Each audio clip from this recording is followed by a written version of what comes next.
Bonjour à tous, avec l'aide de Dieu, nous allons étudier le Rambam, le 6e chapitre des lois de Zechiyah Matana, des lois relatives à l'acquisition et au don.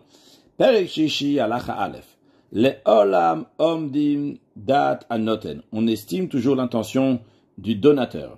Imayuad Varim Marim Sovdato. Si les circonstances révèlent son intention véritable. Osim Napiobed. On va faire en fonction de ce qu'on estime. Afal Pichelo Peresh, même s'il n'a pas formulé explicitement. Keitzad, comment cela? Mishahalar Benolim Dinatayam. Quelqu'un, il habite ici, et son fils, il est parti en outre-mer, il est parti dans un endroit très lointain, dans lequel c'est difficile d'avoir de nouvelles. Bevesham Shemet, il a entendu, à distance, que son fils, il est mort là-bas.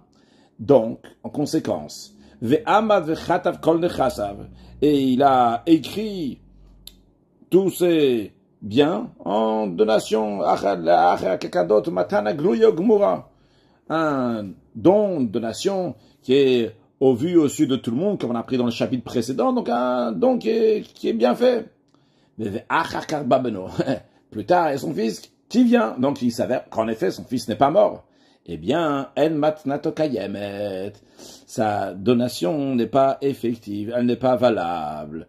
Pourquoi? Parce que les circonstances prouvent. S'il savait que son fils était vivant et qu'il avait alors son fils qui allait l'hériter, il n'aurait pas donné à une autre personne tous ses biens sans rien laisser pour son fils. Les filles, c'est la raison pour laquelle, c'est-à-dire, vu que toute la raison que le don il est annulé, c'est parce que les circonstances prouvent qu'il a donné uniquement parce qu'il pensait que son fils il est mort, et c'est pour ça qu'il lui a tout donné. C'est la raison pour laquelle si ce papa il a fait une donation à quelqu'un d'autre, il n'a pas donné tous ses biens, il a gardé quand même quelque chose. Ben karka, que ce soit un bien immobilier, ben mital, que ce soit de bien mobilier, matznato kayem, dans ces cas-là, la donation qu'il a fait à l'autre, elle est valable, parce que le fait qu'il n'a pas tout donné à l'autre, il a comme gardé quelque chose. Ça veut dire qu'il pense que c'est possible que son fils, il est vivant. Et c'est pour ça qu'il a gardé encore un peu de ses biens, pour que son fils, en effet, va l'hériter. Parce que sinon, quelle est la raison qu'il regarde encore de ses biens, il n'a pas tout donné à l'autre personne?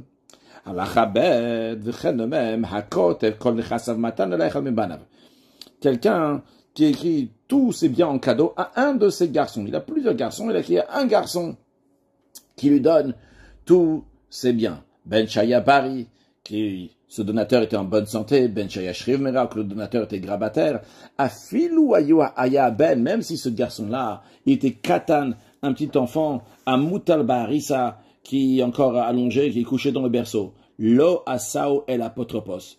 On dit que le père a seulement voulu que cet enfant-là va être administrateur des biens du père.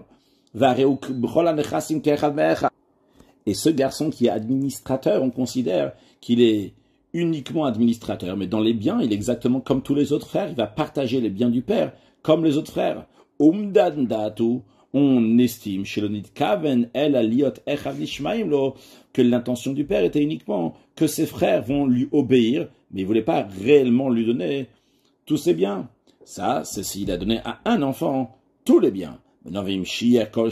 Si il a donné à cet enfant-là, il a dit, il donne une grande partie de ses biens, une partie de ses biens, mais il a gardé quelque chose de ses biens qu'il n'a pas inclus dans le cadeau qu'il donne à cet enfant-là. Ben kaka ben mitaltin, que ce soit des biens immobilier au mobilier, Zacha ben bematana, l'enfant, il fait l'acquisition de cadeaux que son père lui a donné, vu qu'il a laissé encore aux d'autres enfants de quoi hériter. C'est uniquement s'il n'aurait rien laissé aux autres d'hériter. On aurait dit que le père a voulu que cet enfant-là va être administrateur pour que ses frères vont lui obéir. Halacha Gimel, Bamed, Varim Amorim, dans quel cas ça s'applique? C'est uniquement chez Katav le Ben Abanim. S'il a écrit un garçon, parmi d'autres garçons, il y avait 5 garçons, 10 garçons, il a dit que ce garçon-là, je lui donne tous mes biens, on considère qu'il a voulu le nommer administrateur, mais en réalité, les biens ne lui appartiennent pas. Aval, im katav kol nechasav, le ben abanot. S'il a écrit tous ses biens à un garçon qui est parmi les filles, c'est-à-dire qu'il y a le papa. Le papa, il s'appelle Yaakov. Et il a eu, on va dire, par exemple, 2 garçons. Un qui s'appelle Reuven, un autre qui s'appelle Shimon. Shimon, il a eu des filles. Shimon, après, il est mort. Maintenant, Reuven, il va hériter son père Yaakov, et les filles de Shimon vont hériter Yaakov, qui est leur grand-père, le père de leur père Shimon.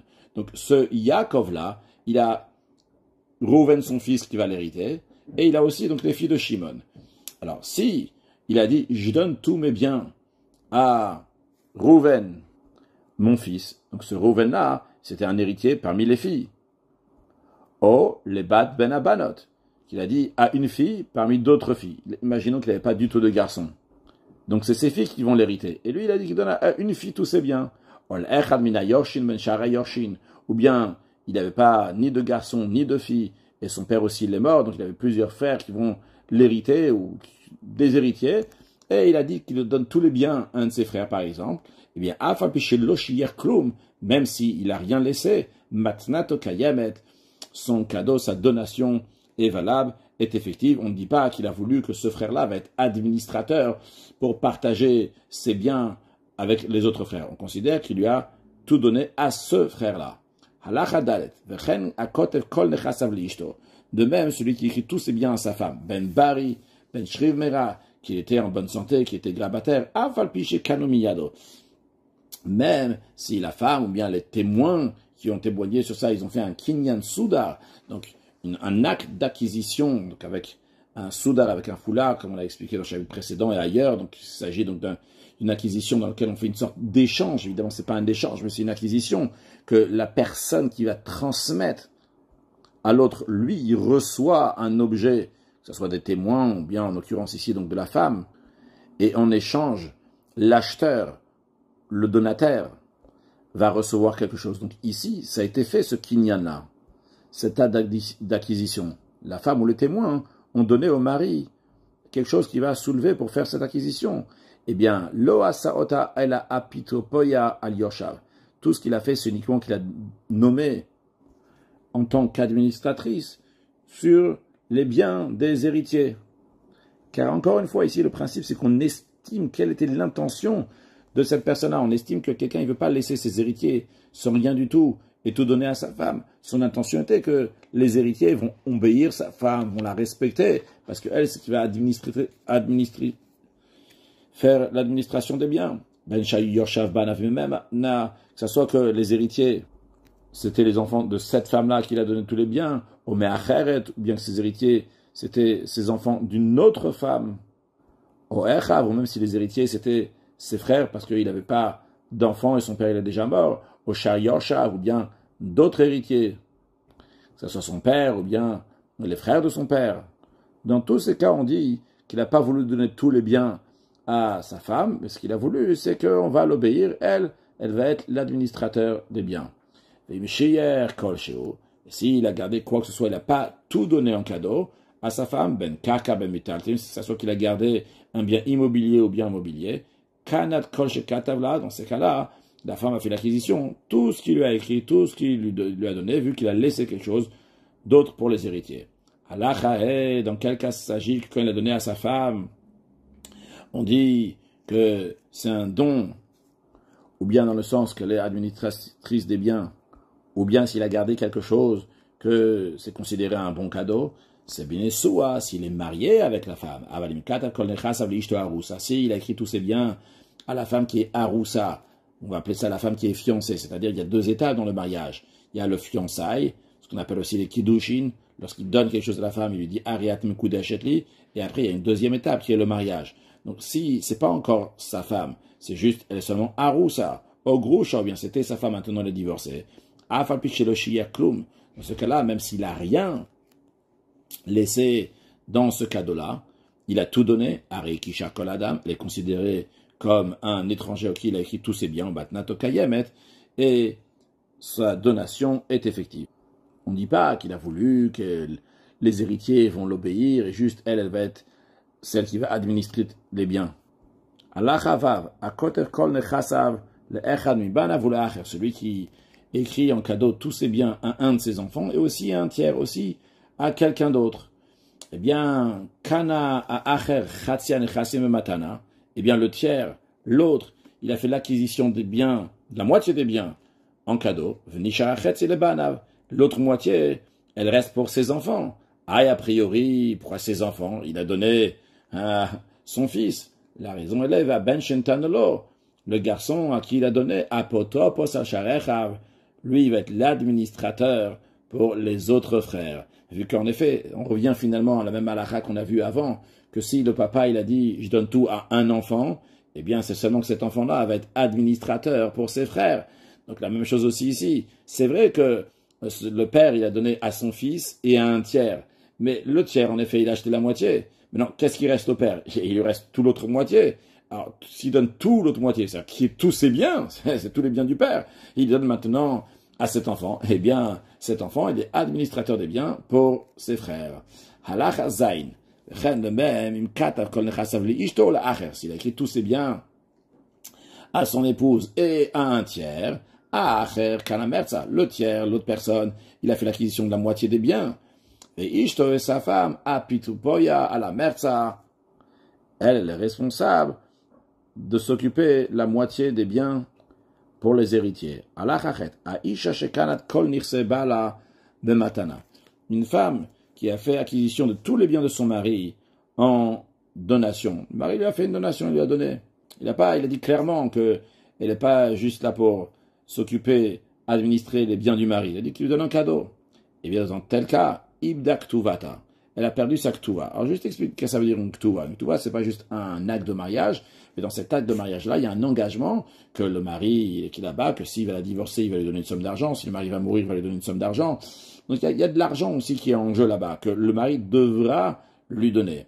Alors on nous dit ici, le fait que le mari lui a donné tous ses biens en cadeau, eh bien maintenant, elle n'a pas possibilité de prendre sa ktuva un jour plus tard, parce qu'on estime qu'elle a renoncé sur sa ktuva, qu'on va l'expliquer un peu plus après, et on nous dit vetikara, qu'elle va être déchirée. Alors d'après beaucoup d'explications ici, quand le Rambam dit déchirée, c'est pas à prendre dans le sens littéral, c'est que maintenant, actuellement, cette ktuva-là, elle vaut rien du tout. D'ailleurs, c'est possible que dans la suite, elle va reprendre une valeur, on verra dans la suite. Maintenant, on nous dit le fira, c'est la raison pour laquelle, vu que la femme a renoncé sa ktuva en prenant tous les biens de son mari, si plus tard, si après il y a un créancier qui est venu, il a dit, hey, mais le mari me doit de l'argent, et vu que le mari me doit de l'argent, il faut que je prenne ses biens. Ah, tous ces biens, ils sont chez sa femme, ben, je vais prendre ces biens-là, parce que ces biens-là, ils étaient garantis, ils étaient engagés pour moi, pour qu'on va rembourser le créancier. Donc, en effet, c'est ce qui s'est passé, que tous ces biens, ils sont partis pour payer la dette qu'il devait avant d'avoir donné le cadeau à sa femme.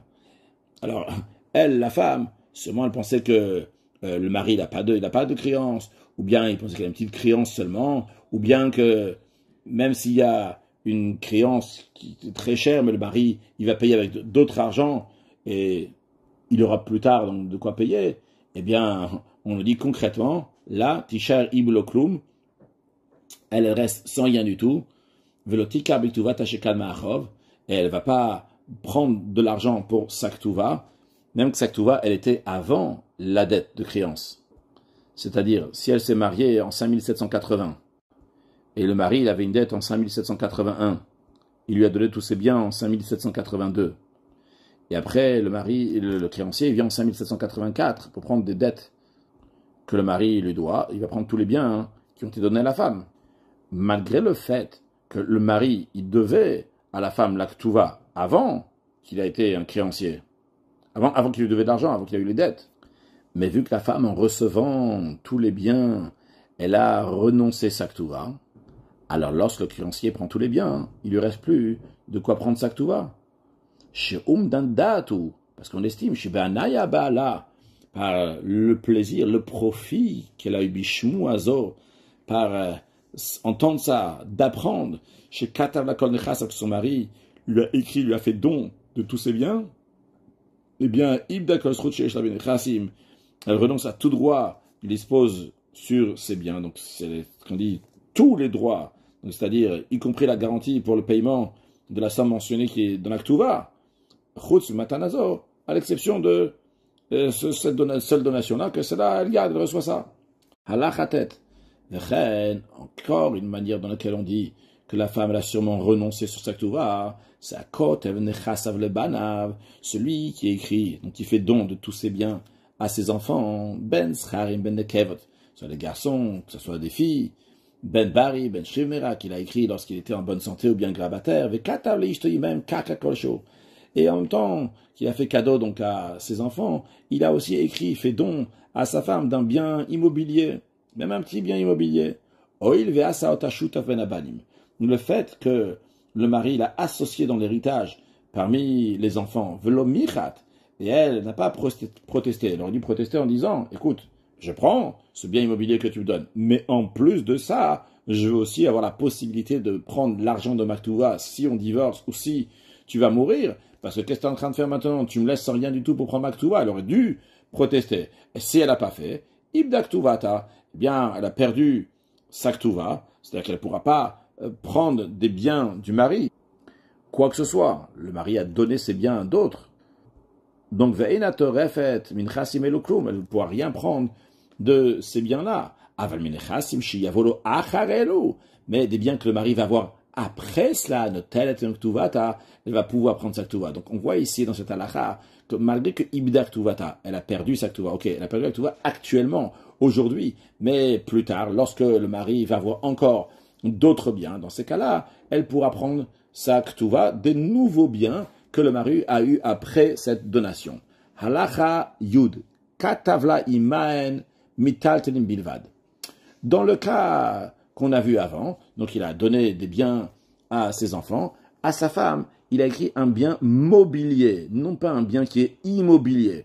Donc il n'a pas fait honneur, comme les enfants qu'il leur a donné, des biens immobiliers. Ou bien, un autre cas de figure, il n'a pas partagé tous ses biens. Il a gardé certains biens dans lesquels la femme a la possibilité de prendre la ketouva. Dans ces cas-là, ketouva takayev. Dans les deux cas qu'on vient de voir, que ce soit qu'il a donné à la femme des biens mobiliers, alors qu'il a donné aux enfants des biens immobiliers, la femme n'a pas renoncé à sa ketouva, ou bien dans le cas qu'il a encore gardé un bien immobilier, eh bien la femme a encore un endroit de quoi prendre sa ketouva. Maintenant, à savoir que de base, qu'est-ce qui est engagé pour payer la ketouva? C'est les biens immobiliers. Mais vetakanat geonim, donc les Géonim, donc les maîtres qui étaient avant le Rambam, les grands rabbanim avant le Rambam, qui ont institué que la Ktuva, elle peut être payée même par des biens mobiliers, pas seulement par les biens immobiliers. Ah, alors basé sur ça, ça change aussi la lacha ici. Que même si il a essayé des biens mobiliers, Ktuva takayemet, sa Ktuva, elle existe encore, elle n'a pas perdu sa Ktuva. Pourquoi? On ne dit pas qu'elle a renoncé, Shari Omeret, elle se dit, au moment qu'il est en train de lui donner le cadeau, il dit, mais ma chéchie, Ranigove, de ce que mon mari l'a laissé, même des biens mobiliers que mon mari l'a laissé, je vais pouvoir prendre. Et maintenant, ça va encore plus loin. Vu que elle a le droit de prendre des biens mobiliers que le mari a laissés, eh bien, elle pourra aller aussi prendre les autres biens que le mari l'a donnés. Du moment où la femme n'a pas renoncé, et qu'elle dit, je vais prendre la Ktuva de quelque chose de mon mari, même si c'est des biens mobiliers, bien, finalement, elle peut prendre même des biens qui sont immobiliers, et même si le mari les a déjà donnés. Non, j'ai expliqué ça, s'il a laissé des biens mobiliers, évidemment, c'est la même chose aussi, s'il a laissé des biens immobiliers, qu'elle pourra prendre aussi donc de tous les biens immobiliers, même que le mari il a donné avant, s'il a plus ce bien immobilier, quelle que soit la raison. Halacha Yudalef. Halacha Yudalef. Akotev kol nechas lebanav. Celui qui écrit tous ses biens à ses enfants, il a écrit, il a fait don aussi à sa femme, avec, comme on a appris dans la Khatet, que dans ces cas-là, elle prend plus sa Ktuva des biens qui ont été écrits aux enfants. Les enfants, ils ont reçu, elle ne peut pas prendre là-bas. Mais après, il y a un des enfants qui est mort sans avoir de descendance. Donc, ce que le père a donné est reparti chez le père. Elle peut prendre sa Ktuva de la partie de cet enfant-là qui est mort, chez le Ibdasrut à la Militov même. Ce qu'elle a perdu par le fait qu'elle a pris aussi avec les autres enfants, c'est qu'elle ne pourra pas prendre leurs biens à eux s'il n'y aura pas d'argent pour la Ktuva. Mais ici, vu que ce bien-là est à nouveau au père, donc au mari, alors ça fait partie des biens que le mari, il a eu après avoir donné en cadeau à ses enfants. Il a eu des nouveaux biens qui sont arrivés après, que la femme peut, oui, prendre sa Ktuva de ses biens. Halacha Yudbet. Arotsa leihinase. Une femme qui veut se marier, elle a beaucoup de biens, et elle ne veut pas que son mari va recevoir tous ces biens-là. Donc, elle a écrit, elle a fait don de tous ses biens en cadeau. Ben Libna, que ce soit qu'elle a fait ça, ce cadeau, donc à son fils qu'elle a eu donc d'un mariage avant, Ben Acher, ou bien à quelqu'un d'autre qui n'est pas un proche de famille, et après elle s'est mariée. Très bien, elle s'est mariée. Puis plus tard, venez de Garsha, elle s'est divorcée. À nouveau, elle est célibataire. Omed Bala, ou bien que son mari est mort, à nouveau elle est célibataire. Matznata Betela. Le cadeau qu'elle a fait avant de se marier est annulé. Pourquoi? Chez Zom Mavrachati. Parce que cette femme-là, elle est en train de sauver, entre guillemets, ses biens. Elle veut que ses biens ne vont pas aller chez son mari. Velokadva kol nechasea el lavriach imbala shelirashena. Toute la raison pourquoi elle a donné en cadeau à quelqu'un d'autre, soit à son fils ou à quelqu'un d'autre, c'est tout simplement, elle voulait pas que son mari va l'hériter. Dans le cas où elle va mourir avant le mari, et la règle est que c'est le mari qui hérite la femme, eh bien, peut-être son mari va hériter tout ça, elle voulait pas que le mari va hériter tout ça. Et lorsque elle en aura besoin de ces biens-là, il va revenir. Donc c'est le cas ici. Quand le mari l'a divorcé ou bien le mari est mort, elle a besoin maintenant de ses biens, elle va vouloir les reprendre, eh bien, il faudra lui redonner. Les filles, c'est la raison pour laquelle ils mettent à Hibechayebala. Si elle est morte, en effet, dans la vie du mari, donc elle est morte avant le mari, eh bien, Kanamekabel Matanatakol, celui qui a reçu le cadeau, il a fait l'acquisition de tous ses biens. Mais tant qu'elle est vivante, c'est en stand-by. C'est pas sûr qu'elle va pouvoir, celui qui a reçu le cadeau va le garder. Mais si elle est morte et le mari est encore vivant, eh bien, à ce moment-là, ça appartiendra au donataire.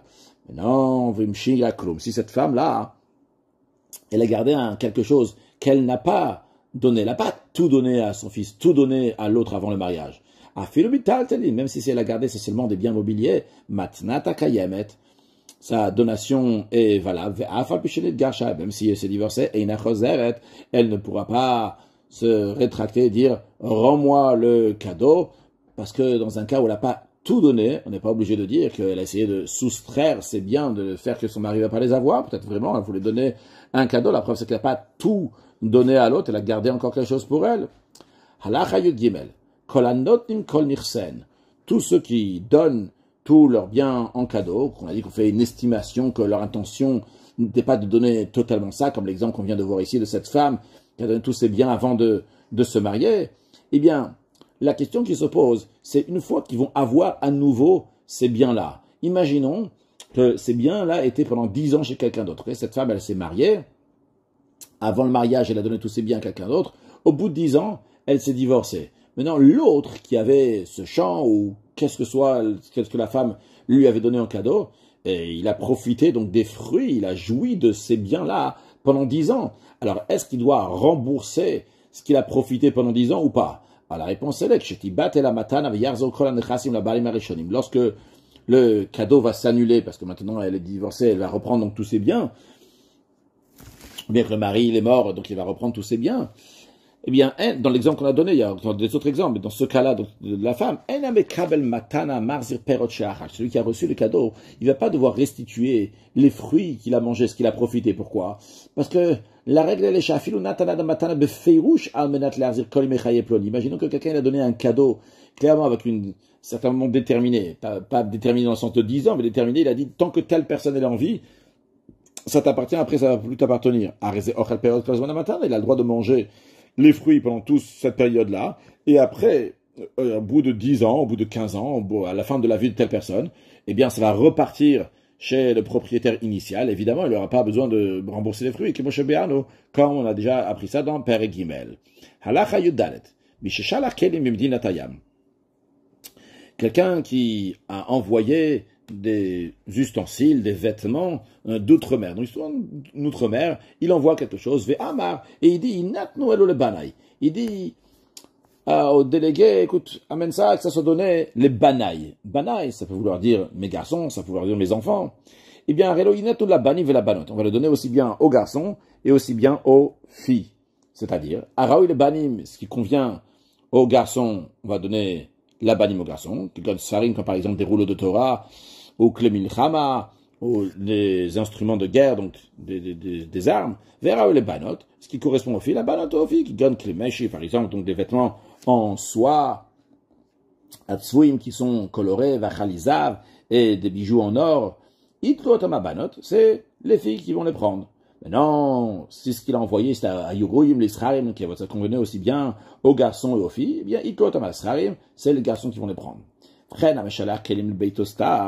Même si un homme envoie des ustensiles à sa maison sans donner de précision, on va, Yubaim Kilimaruim le Banot, et il y avait des ustensiles, des vêtements qui conviennent pour les filles, c'est ces filles qui vont le prendre. Parce que on estime chez c'est à eux qu'il a envoyé, et non pas aux femmes de ces garçons.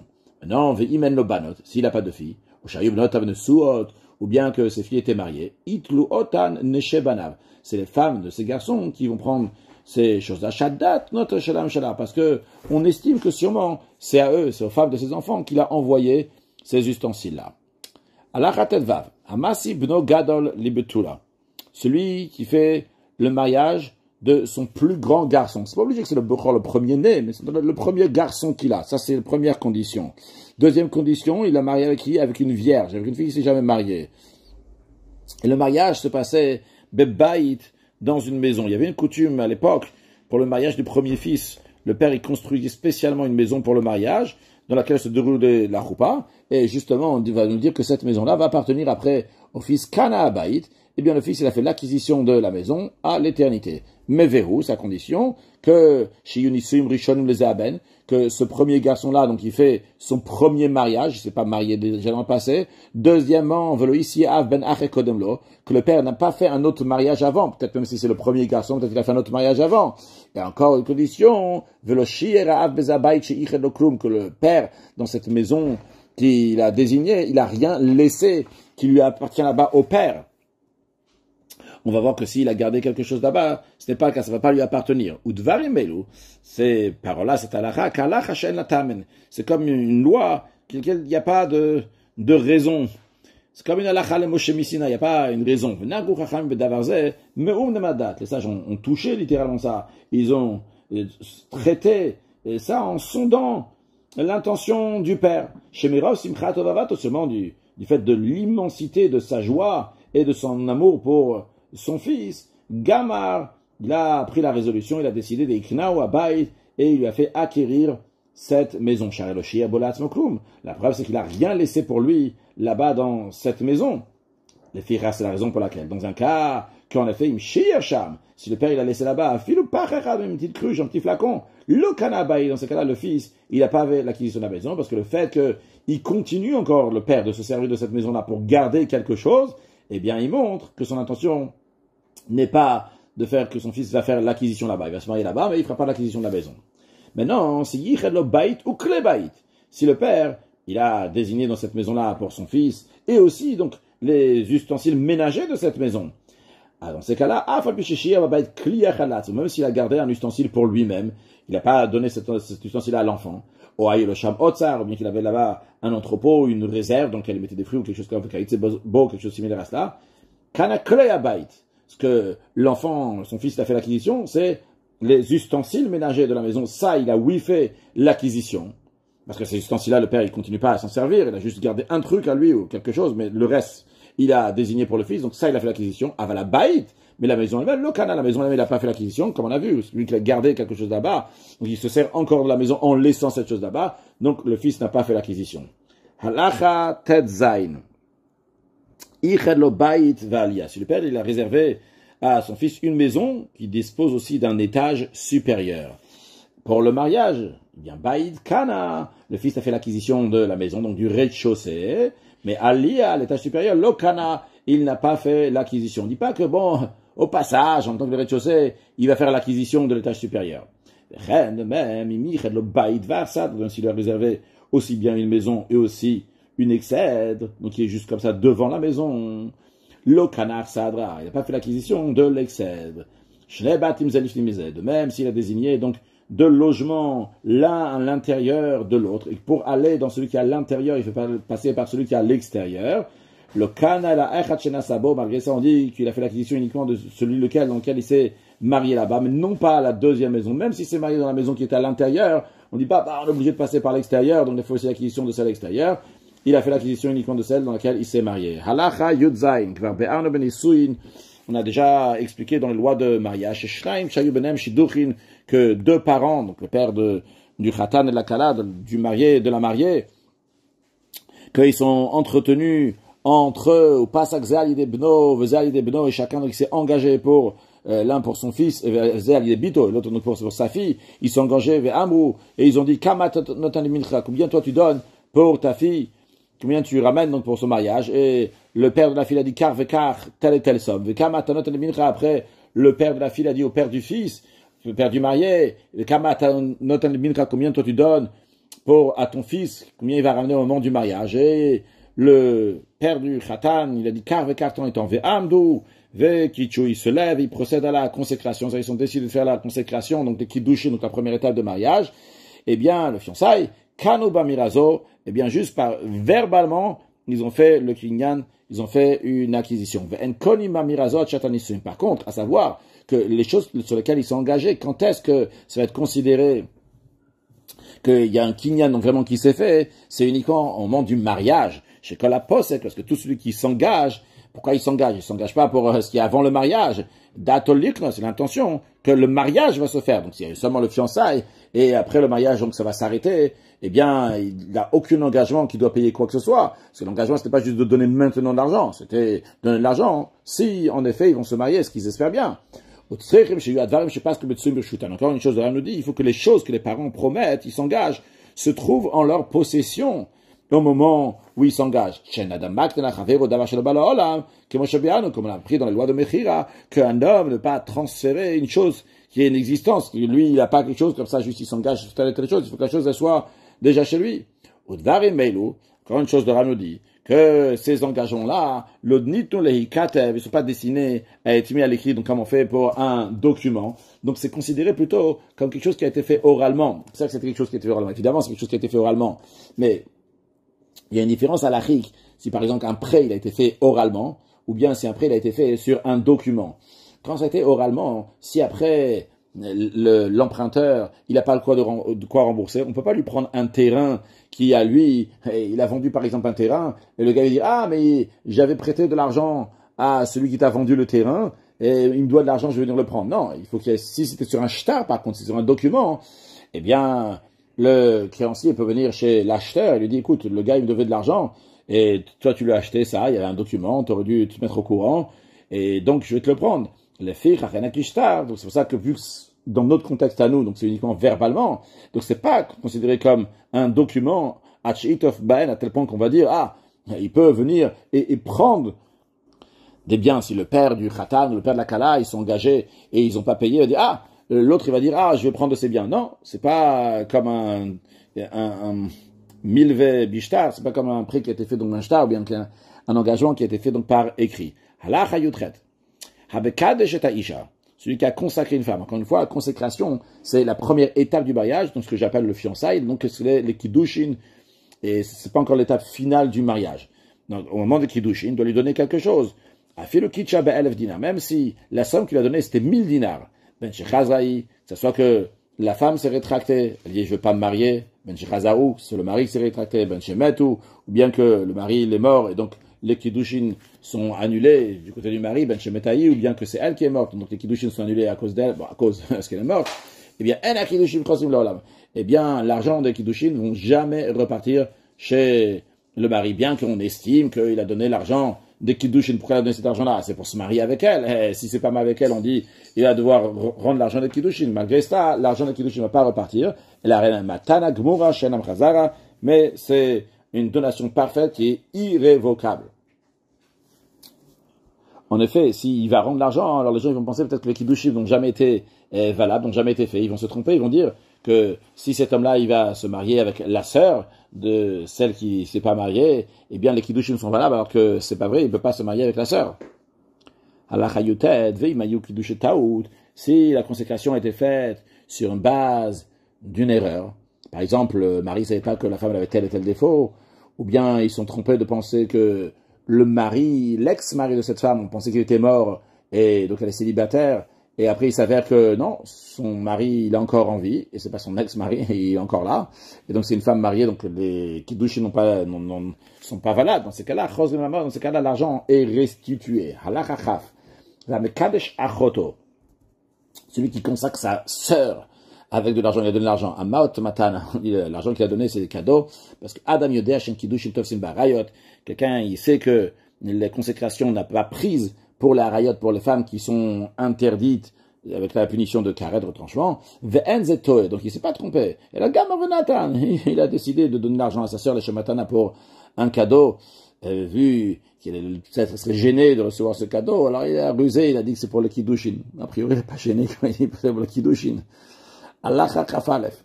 Asholech Sivlonot, celui qui envoie des cadeaux, le Bet Rami, à la maison de son beau-père, c'est-à-dire qu'il a seulement fait le Kiddushin, la première étape du mariage, donc le fiançailles, et il n'est pas encore marié avec elle, et il envoie des cadeaux pendant cette période entre les fiançailles et le mariage. Ben Meroubin, que ça soit des cadeaux qui sont durables, ici Meroubin dans le sens qui sont harbés, qui sont assez forts, Ben Mouatin ou bien qui sont épuisables, donc qui s'abîment, qui peuvent s'abîmer et disparaître avec le temps. Ben She'achal Shamsu Daterusin, que ça soit qu'il a fait un repas de fiançailles là-bas, qu'on pourrait dire, bon, lui qui a fait un fiançailles là-bas, il s'est réjoui avec eux, bon, il donne tout cadeau là-bas, quoi qu'il arrive, les cadeaux sont des cadeaux. On verra que c'est pas le cas. Ben lo achal, ben lo achal, bien qu'il n'a pas fait donc ce repas-là. Et après, en tous les cas, les kiddushin se sont annulés. Ben shemetu, que ça soit parce que lui il est mort, ben shemetaï, parce qu'elle est morte, ou bien que le mari s'est rétracté, lui il a décidé donc de la divorcer, donc de pas passer à la deuxième étape, donc au mariage. Eh bien, tous ces cas-là, Yarzora Sivlon Kulam, tous les cadeaux doivent être restitués au mari, à l'exception des aliments et des boissons qu'il a envoyés pour qu'elle va manger et boire là-bas, que ça, elle n'a pas besoin de restituer, parce que ça, il n'avait pas l'intention qu'il va lui ramener. Quand il lui a donné des biens, il a donné ces cadeaux-là, il avait l'intention que finalement ces biens-là, elle va l'amener chez lui à la maison. Par contre, manger et boire, c'est pas l'intention, manger et boire, ça c'est fini. Ça a disparu, c'est dans elle, il n'y a rien à ramener. Donc ça reste, elle n'a pas besoin de rembourser. Allah restituer. De même, en ce qui concerne, donc, les pièces de courte durée, donc, muatim, que j'ai traduit tout à l'heure, donc, des choses épuisables. Donc, ce n'est pas des choses qui restent pour toujours. Que le Khatan a envoyé à la Kala, les Shtam Shbam Betavia, pour se servir lorsqu'elle est dans la maison de son père. Et donc, lui-même, il sait que ces choses-là vont pouvoir peut-être disparaître, vont pouvoir s'user et plus être là. In Shtam Shabaem ou Balou aussi, en effet, ils s'en est servis. Ils ont été usés ou ils ont été perdus. Einam Ishtalmim. Elle n'a pas besoin de lui rembourser de l'argent en échange, bien que finalement, en effet, les kiddushim ont été annulés, c'est pas marié. Mais si concrètement, ces choses-là qui sont de courte durée, donc qui sont épuisables, ils sont encore là, bien, eh bien, le tout restituerait au mari. Et le mari, donc, va encaisser, l'exiger au tribunal. Car c'est une évidence. Chez le shlach, il lui a envoyé ça uniquement pour que sa fiancée va être belle, non pas juste comme ça pour lui donner des cadeaux. Donc, c'est une évidence que si les kiddushim vont s'annuler et ce sera plus sa kala, ce sera plus sa fiancée, ce sera plus sa femme plus tard, eh bien, elle va lui donner tout ce qui va rester. Maintenant, si chazda hibo, c'est pas qu'elle est morte, c'est qu'elle, elle s'est rétractée, elle veut pas se marier avec lui, donc il doit la divorcer. Dans ces cas-là, il y a tout qu'elle doit restituer, même les choses qu'ils ont disparu parce qu'ils sont usés, etc. Va filoua machravamash, même le manger, la nourriture et les boissons qu'il a envoyées, notre thème d'âme va rembourser. C'est vrai que c'est plus là concrètement, mais elle va devoir payer. Alors c'est vrai qu'elle va devoir payer, mais bézol. Elle va payer donc à un prix qui est pas cher, à bas prix. Les Géonim, donc les Rabbanim qui étaient avant l'époque du Rambam, ils ont déjà donc tous été d'accord que si, par exemple, donc la nourriture, ce qu'elle a mangé et a bu, ça valait 6 ouz, mais Shalem et Arba im Chazaba, elle va payer 4 si elle se rétracte. En autre mot, elle va payer 2 tiers. Chez le Natana Matanazo, elle avait date chez le Tazo, parce que tous ces cadeaux qu'il lui a donnés, c'est en pensant qu'elle va pas se rétracter. Allah Rachav Dalet, Horu Rabotai. Mes maîtres ont stipulé, que si l'usage local était Shiga, c'est Kolarus Seuda, que lorsque quelqu'un il se fiance, il va faire un festin, Veyachil Reyav, et il va donner à manger à ses amis, ou bien qu'il là-bas l'usage était qu'il va distribuer de l'argent au bedo, à la chazanim, au ministre officiant, ou ceux qui sont responsables de la synagogue, et ce qui est similaire à ça, que dans sa grande joie, comme ça, il distribue à tout le monde. Donc en effet, il a fait comme tout le monde le fait. Et après elle s'est rétractée. Eh bien, Meshalem et Akol, elle doit tout lui payer. Parce que elle a occasionné une perte financière à ce monsieur. Donc c'est la raison pour laquelle qu'elle doit tout rembourser. La règle est que tout celui qui occasionne la perte de l'argent d'autrui, mais Shalem, il doit rembourser, même s'il n'a pas fait la perte directement, de manière indirecte. Ici, c'est de manière indirecte. Verrou, mais ça, c'est ta condition. Chez Iulo Edim, il faut que ce mari, ce ex-mari, ce monsieur, il va avoir des témoins. Kama Oti, combien il a dépensé pour ses fiançailles. Parce que ça ne rentre pas dans la catégorie de quelqu'un qui s'est fait endommager directement, ce qu'on appelle mazik beyadaim, pas de manière occasionnée une perte. Quelqu'un qui s'est fait endommager concrètement, la victime, elle va jurer qu'il a perdu temps et temps, et il va prendre directement de la personne qui a fait du mal. Ici, ce n'est pas le cas, vu que c'est occasionné une perte d'argent indirectement. Donc, le mari, il peut pas jurer et dire, la femme, toi, tu dois me donner temps et temps. Conclure avec la mot de Chassidut, il est écrit que de nos jours, nous sommes uniquement fiancés à Kadosh Baruch Hu. Lorsque Mashiach va venir, on sera entièrement mariés avec Kadosh Baruch Hu. La différence entre le fiançailles et le mariage, que le fiançailles, c'est que juste cette fille-là, elle est interdite aux autres personnes, mais elle n'a pas le droit encore de cohabiter avec son mari. Par contre, le mariage, qu'à partir de ce moment-là, ils peuvent cohabiter ensemble. Lorsque Mashiach va venir, le peuple juif et Kadosh Baruch Hu vont une seule chose, Israël, Vekut Shabrich Ukulacha, très prochainement avec la venue de Mashiach, une excellente journée.